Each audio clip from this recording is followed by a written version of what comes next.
একটা স্ট্যান্ডার্ড সাইজের পুডিং বানাতে কয়টা ডিম লাগে? আমি যে পুডিংটা বানিয়েছি এটা বানাতে 4টা ডিম আর 1 লিটার দুধ দিয়েছি।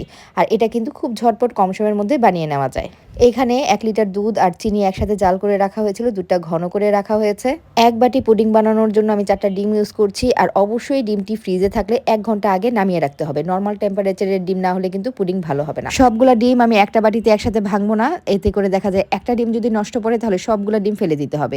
আমি আলাদা বাটিতে ভেঙে ভেঙে তারপরে অ্যাড করে নিচ্ছি। আর ডিম দুধ ভালো করে ঘুটে নেওয়ার জন্য আমি এই কফি বিটারটা ইউজ করছি। এটা দিয়ে বিট করলে বেশ সুন্দরভাবে বিট হয়ে যায়। এটা একটা রিচার্জেবল বিটার, এটা দিয়ে যেমন সুন্দর ফোমি কফি হয় ঠিক তেমনভাবে কিন্তু এই ডিমও সুন্দর করে ঘুটে নেওয়া যায়, পুডিংটাও বেশ ভালো হয়। আর এই বিটারটা কিন্তু আপনারা পেয়ে যাবেন অথেন্টিক পণ্য এই পেজে। তো 4টা ডিম আলাদাভাবে ঘুটে নিয়ে এখন দুধের সাথে মিক্সড করে আবার একটু ঘুটে নিচ্ছি।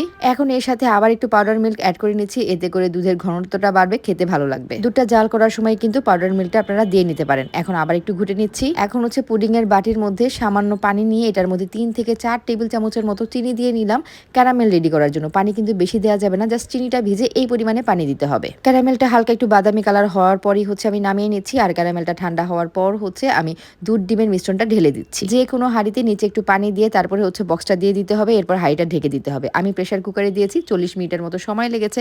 এই তো পুডিং রেডি। চেষ্টা করবেন পুডিংটা ঠান্ডা করে তারপরে ঢালার। গরম গরম ঢাললে অনেক সময় পুডিংটা ভেঙে যায়।